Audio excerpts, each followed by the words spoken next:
Week 6 of the PFL Challenger Series goes down on March 3rd. I happen to be talking to the man that will be featured in the co-main event of that contest. He joins me today. He's from Nashville MMA, Mr. Zack Hicks. Zack, thank you so much for being here, my man. Thank you for having me. It's a pleasure. I look at you, and you are that type of fighter I want on my show. You are a guy that has been plying his trade on the regional level of MMA for many, many years. After a decade or so of fighting, you have an opportunity to compete on a national stage. And when you sit back, like, that's got to be pretty special. Can you tell me a little bit about how you got this opportunity? Because that's way cool. Yeah, I mean, it's the dream come true, honestly. I've always wanted to fight for a big promotion, PFL, Bellator, UFC. I wanted to get a contract through one of those. Been at this since like 2009, 2010.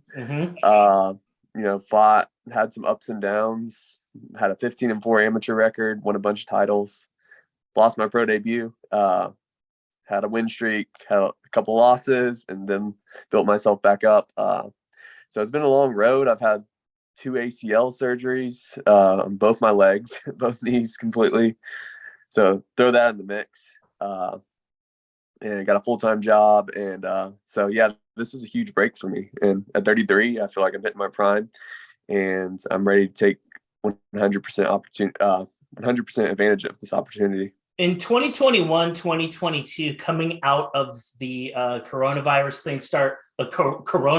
era, I should say, things start opening up. And I look at you, and you seem to be like putting things together. You seem to be a totally different version of the guy that's circulating out there. When I looked at your fights from, 2016, 2015, I see a totally different guy. There's that pre-corona version of you, and then the post-corona version of you that I'm seeing now. And I wanted to say, like, these past couple of years, what have you been doing to kind of like ramp yourself up? So Corona hit. I had a win right before Corona hit. And then my gym was in a weird situation. Mm-hmm. Coaching was down. We'd lost a coach. I fought for the CFFC when they came down south, and fought a guy named Reggie Adams. Didn't even have a corner. My manager was my corner. Shittiest training camp ever. Went out there and didn't fight like how I should fight. Like, I was just trying to strike with the guy the whole time. We didn't mix it up. I was just trying to land a big punch, but not like even going for it that much. So stalled out, lost a decision against a guy I know I could beat. And then at that moment, I was honestly contemplating, like, I think I'm done. Like, been at this for a while. 5-4 at the time. I was like, it's a shitty record. I super mad. Like, I shouldn't have lost to this guy. And then I kept training. I decided not to retire, and I was like, let me get another fight. And then I tore my left ACL. And so it was like that loss, contemplating retirement, and then that ACL tear. And I was like, man, maybe I really am done. Maybe this is like my sign. And my wife, who's a big supporter, is like, no, you love this too much. You still can do it. And, my management team, they were behind me. My teammates, because I didn't really have a coach at the time, were still encouraging me. And I just was like, something clicked in my head when I injured myself this last time. I was like, this could be it. Like, do I really want this to be it? Like, I can take this, I can use this injury and just be like, oh yeah, injury, done with my career. But then it like put this fire in me that was like, I'm not done. Like, and I don't want to be done. And so I just really trained super hard with my rehab, and just like got a new coach, got, the gym started getting back in order, and I just had this new hunger and this new like do or die attitude. Like, I'm 32. Well, I was like 31, 32, now 33. Like, I got to do this now. Like, and it just, I don't know. I'm just so focused now. Like, maybe it's like, did I see like the time? Like, cause I've always been the young guy, I've thought. Right. And now I was like I was the young guy too, once upon a time. And then all of a sudden you look around, you're like the oldest dude in the room now. You're like, what the hell happened? Yeah. So I just let that drive me, and like like, let me just give this one last run. Let me give it everything I have. Let me stay active. And that was the thing. I've just been super active. And I told my management team, I told Aries Fight Series, like, give me guy after guy. I'm ready to go. Like, this is it. I'm going to give it my all. I'm going to give one last run. So, yeah, it's just a mentality shift. And then just like being in the gym all the time, not slacking off, staying close to weight. Like, I just am a true professional now, I feel like, about my fighting career. In 2022, when you're putting together all these wins, you go on a 3-fight winning streak last year. Midway through that year, like, were you kind of like getting that sense about you that, man, I might be like on the precipice of getting like an opportunity? Like, when you're talking with your management, when you're talking with your coaches behind the scenes, like, did you feel like something was building up, that you were putting together something special and it was only going to be a matter of time before you got an opportunity? Yeah, I thought so. So when I was in August, I fought Charleston Pugh, who's out of South Carolina. He's a 5-1 prospect, and I went out there and like dominated him from start to finish, like completely shut him down. And after that, I feel like that gave me more belief in myself and gave me more confidence. And I was like, taking out a guy like that, I know that looked good. I know people noticed that. And then I got another win. And I was like 8-4, pretty good record, like on a good win streak. Like, there's a chance I can get picked up by someone. But what I was really gunning for was like fight for the Aries title. So it's fight Robbie Ring. I was like, if I beat two prospects, a 5-1 guy and a 5-0 guy, essentially back to back, I feel like Contender Series should pick me up. Someone should pick me up. And I talked to my management about that, and he's like, yeah, that could definitely happen. And then all of a sudden the PFL opportunity came. Wow. And I took it and ran with it. You serve like a really good example. And I think people need to like kind of understand like how difficult it is to like get these sort of opportunities. Like, it doesn't happen overnight. And some people do get lucky. Yes, there's like a freak injury, something crazy happens, and it's like, can you make weight? Okay, get your ass over here. Yes, of course that happens. But for many people, it's like you're having to fight in like these rinky-dink promotions. You have to fight in like these like, nasty bars or whatever in front of like, 50 drunk people. Like, it happens. Like, you've had to do this for many, many years. You did it for 9 years. You finally get an opportunity. You thought about retiring a little bit. You picked up injuries, and now all of a sudden, like, this opportunity manifests itself for you. And I think there's like a lesson here, or a story, like an example of sorts that younger fighters could look at. It's like, this guy had to grind for like 9 years to finally get an opportunity. And you were able to do that, not only by what you've been able to put together in the ring, but there had to have been a lot of things that you had to do outside of the ring too, to take care of yourself, to make sure that you're ready to take advantage of an opportunity when it comes to your way. Yeah, I mean, I do feel like there's a story there. It's like, as cliche as it sounds, don't give up. Don't ever count yourself out. Like, if you change your mentality, you can accomplish way different things, or way more than what you thought you could. And that's kind of how I've been taking my career. It's like, why not believe in myself? Why not think I'm that guy? Well, the PFL Challenger Series, it's a totally different environment. You've been watching it. There'll be 5 weeks out on the interwebs for everyone to watch. I'm sure you've been watching it along. And like, what are some of your thoughts, like, judging off of like what you've seen, like in terms of like the format, like what happened, like the media, you'll have, these like MMA legends or like these WWE legends that show up out of the blue, and they're like, or, all of a sudden Ray Lewis is talking to you about like motivating you or something. It's like, it's a very different format from like a local promotion where it's like, get in the bag, hit the mitts, we'll call you when it's time. And that's basically it. Like, there's no media, there's no really nothing. It's just, you just go out there and fight, and that's the end of it. And like, when you think about all these other things that you have to do, the camera time, the media, all that other things, like, do you have to be maybe a little bit more focused, or are there things that you need to like mentally prepare yourself for before you go to Orlando? Or is this just kind of one of those things where it's like, it is what it is? I'm not really going to make too much of it. I'm curious, like, your thoughts on this whole, like, I don't know if I'd call it a circus. I'll edit that out. But like this whole ordeal, I should say. Yeah. I mean, it's definitely the biggest show I fought for without, I mean, it's a huge promotion. And it is cool to see like Ray Lewis, you know, back there motivating guys, giving the speeches. Guys like Wiz Khalifa, because like everybody knows who Wiz Khalifa is, even if you're not an MMA fan. Wiz Khalifa's a celebrity judge. That's pretty cool. But I try not to let any of that stuff bother me. Like to me, it's just another fight. Like I just go out there and perform.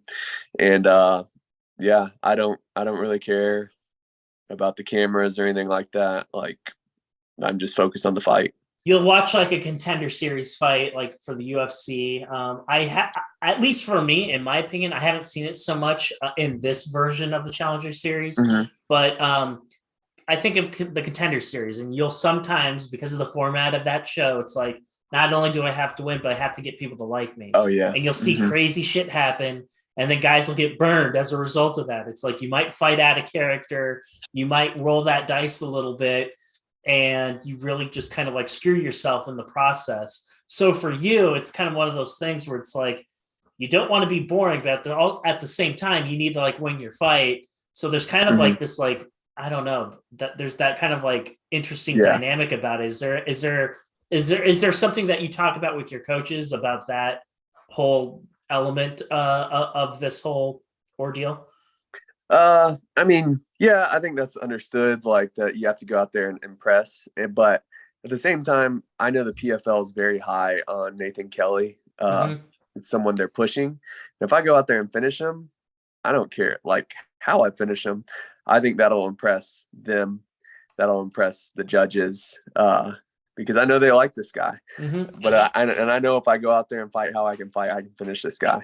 So it does give a little extra pressure, but I'm not going to fight outside of my character, not outside of what I know I'm good at, to just try to win by flashy knockout or something like that. If I have to take him down, grind him down a little bit, then submit him later, I'll do that. I mean, I'm definitely not discounting knockout. I'm confident in my hands and my skills. So I just want to go out there and beat this guy and look impressive doing it. If I have to dominate him in decision, if I have to take him down, submit him, if I have to knock him out, like whatever it is, I'm just going to get the job done. Perfect. Let's talk a little bit about your opponent. From what I see, a young, talented martial artist. He didn't really have the best start to his career. He was in the red for a little while.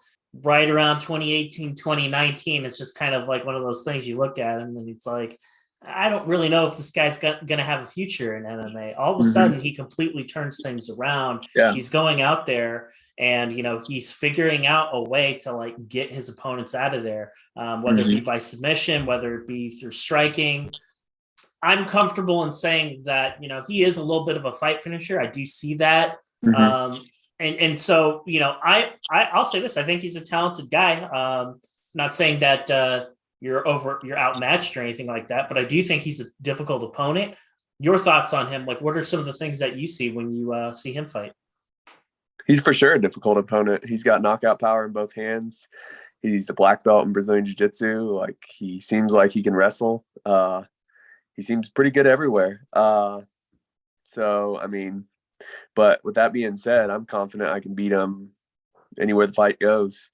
I'm confident he hasn't fought anybody like me, like who can wrestle like I can, who can strike like I can, who can put it all together. People underestimate when they watch me, they underestimate like how good I am at everything. I'm really good at mixing my striking with my takedowns, with my clinch. Like, so it's going to be a tough fight, but I love tough fights and I rise to the occasion when I have to. I don't want to say I fight to my opponent's level, but you know, sometimes the guys, I feel like I should have got out of there even quicker, or should have finished. I've somewhat fought down, but also in the same token, if I'm fighting a very skilled guy, I'll rise to that occasion too. So I think I can make this a grindy fight, but I also think I can surprise him in some areas and get that W. He's tough. It'll be tough, and I'm willing to go out there and give it my all. Do you feel like your experience, you've been doing this for many, many years. You were an amateur. You started your amateur career. I think like Barack Obama was like the president when you started off in your amateur 100%. Career. You've been doing this for a long time. Does that give you a little bit of comfort in a sense? Because it's like, I've been out here, like I have, you know, 30 some odd fights of like amateur and professional experience going for me. Like I've been doing this for a very long time. Like, do you Mhm. think that gives you an edge a little bit? I think that does. I fought all kinds of different guys. I fought black belts. I fought college All-American wrestlers, NCAA All-Americans. Beat them at their game. A lot of these guys. I've finished guys quick, and I've gone 3 hard rounds, 5 hard rounds as an amateur. Mm-hmm. I've also have a good wrestling background. I wrestled all in high school and I wrestled in college.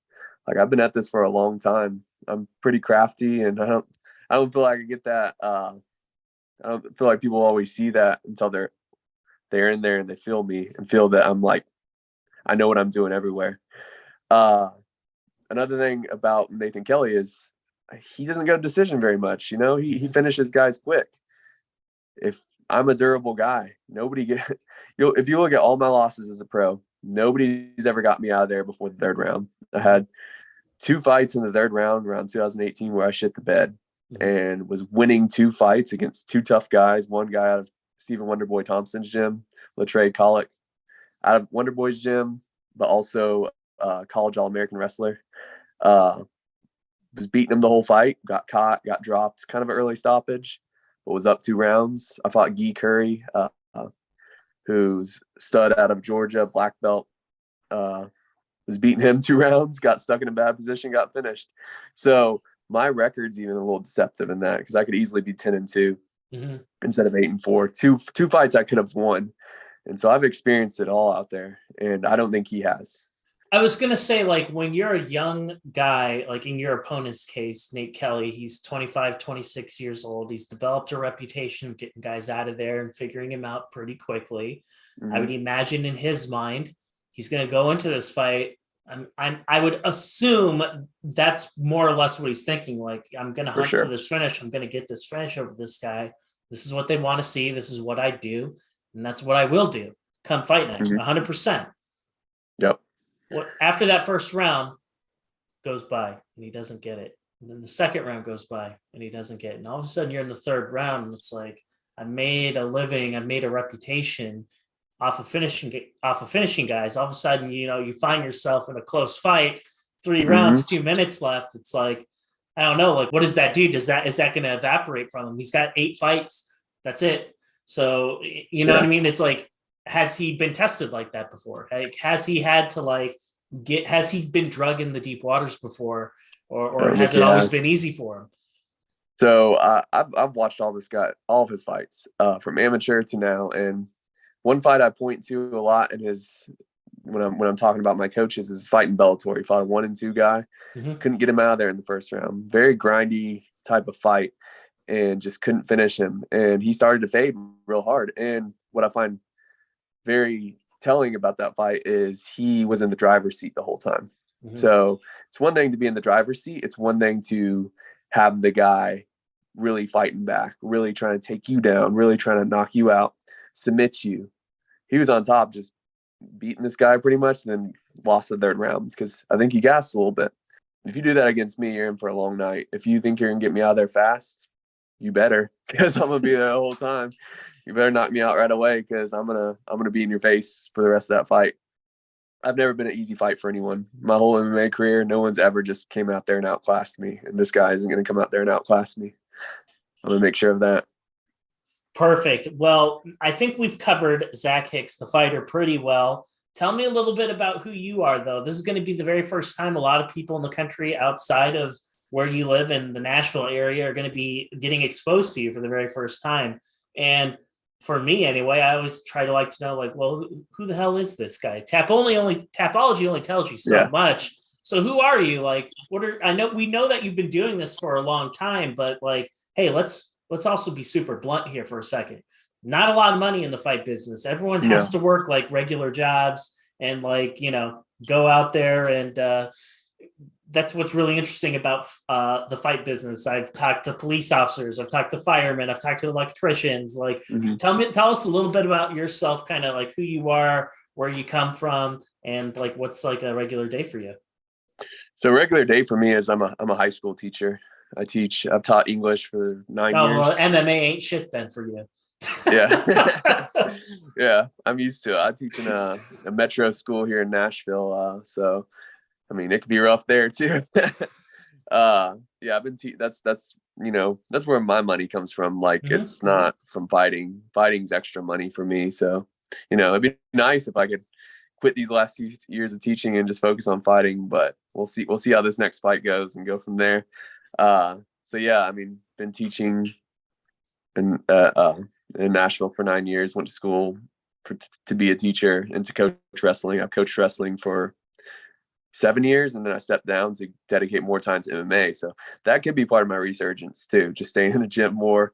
Wrestling season's long. It takes up a lot of time, coaching in general, but wrestling is like, man, that's like 4 months out of the year I can't fight or barely train. Sure. Besides wrestling with my guys. So that's what I do for my career. And then really, I feel like I have 2 full-time jobs, because you could ask my wife. I'm gone all the time. That's exactly what I was going to ask you. So it's like, okay, so like you figure school's from like 7, but you have to get to the building, do all the things you need to do, go through the entire school day. So by the time school's like when you could actually leave, it's probably 4-ish. So like, how are you squeezing in all the training time? That's just constant grind. Wow. So I wake up 5:30, go to first class at 7:05. I get out at about 2:15. Typically, unless I have a meeting, I leave after that to go home. I gotta pick up I have a kid too. I have a 3-year-old. Pick him up, take him home, spend time with him, head straight to the gym, train for 2-3 hours at least, and then leave the gym around 8:30. Come home, do it all try over to again. get home. Yeah, try to get home in time to see my son before he goes to bed. Put him to bed, tell him stories. Luckily, I have a great partner who she supports my career. She's the one that convinced me not to retire when I was considering it. Right. But I mean, it's got to be so hard for her. It's I miss all the time with my kid and her, and I'm gone all the time. Do you ever think I have no free time? Do you ever think like you'll get to a point though, like obviously your child is too young at this point in time to like have any concept of what you're doing, but when you think about it, like by the time your kid is like in high school, you're not going to be fighting anymore. Like I'll be a chapter that's come and gone in your life. When you think about it, it's like you're going to go out there on this like big stage in early March, and 10 years from now, when your kid's 13, 14 years old, they'll look at this and be like, holy shit, this is like my dad doing this. Like, do you ever like think about that a little bit? Like all these fights that you've been doing, like you've been like putting a legacy together, and like that's a part of your life that your kid is just not going to get right now. But later on, 5, 10, 15 years from now, like there's a legacy and they can find out a different side of like who their father is. I think that's a really unique thing. And that's probably really special for you in a way. Yeah, it is. And I want him to know his dad, followed his dreams and was motivated, because I think kids, not that, it matters a huge amount, but like they want being a good role model for your kids, being like, I had all these setbacks and I kept pushing, and I bring him in the cage after all my wins, dude. He's there. And every fight that I've had since he's been born, he's came in after I've won. It's like my way to, I don't know, feel, such relief that I can actually spend more time with him. Yeah. So I bring him in, and it's just like, now I can be a family man for a little bit. That's gotta be, that's gotta be really cool, man. Like to have the experience to do something like that. And for you, it's probably also like a reminder of sorts, like, oh yeah, like this is why I'm like doing all these like not so fun things from time to time. Like fighting's the fun part, but it's like, Friday night, you probably want to go home and drink a beer and eat a pizza like normal people, but you have to run 5 miles. Yeah. And he's motivating too, because this is how I look at it now. Like I hate spending time away from them, and I bring that with me into the cage. I bring that with me to every training session. I'm not going to bullshit around. I'm going to be in there on a mission to either, train my ass off or, fight my ass off. Especially like I don't want to lose in front of, my kid. I don't want him to think, it's like a legacy thing for me now. And it's motivating. Like, and a weird part of me is like, this person's trying to hurt me, and I'm not going to let anyone take anything away from my son, like you're gonna really have to hurt me because I'm gonna keep coming at you. Well, Zach, I think regardless of what happens on March 3rd, you've accomplished a lot in this game. Most people don't get to your level of MMA. This is an unforgiving, cruel, and punishing sport. And you really have to, like, in order to succeed and to get to your level, it requires a lot of sacrifice, a lot of dedication, and loving MMA, even when it doesn't love you back. I think those are all the critical things. And you've been doing this over many, many years. And to see guys like you get an opportunity, that's why I love MMA so much. It's one of those things where it's like, you're a high school teacher. That's pretty relatable. Like, like you look at these guys in the NFL, it's like, well, shit, dude, I can't run a 4.5 and I can't bench press 315 pounds 20 times. And I didn't go to Auburn. So I you're like not relatable to me, but like, that's the thing about fighters. It's like, you wouldn't think that. Everyone has in their mind, like, what a fighter is, but like nobody really thinks about like you, for example. You could probably go into a bar and be like, yeah, I'm an MMA fighter. And people are like, dude, no, you're not. Shut up. Like, okay, I guess I'm not. the only way people, they just see, I have really bad cauliflower ear, so people see that all the time. Like, oh, you must fight. So I get that. Or wrestle. Like, wrestling, yes. Wrestle. Yeah. Or wrestle, yeah. Yeah. But yeah, I feel like I should have to be a certain way and be a fighter because I know it doesn't matter. Like, it doesn't. Maybe that makes me crazier. But I just love fighting. I love the competition, and I don't have to do it, but I choose to do it. And I feel like that makes me more dangerous. It absolutely does, and that's one of the interesting parts about MMA. It's like, you don't have to fight, you get to fight. There's a big difference. It's fun to me. And I'm loving these last years, and I'm going to give it everything because like I said earlier, like I feel the time dwindling. I feel like I'm in my prime. I've never felt better. I never performed as good as I'm performing now, but I also know that doesn't last. It doesn't. And I gotta ride this wave while it's still going.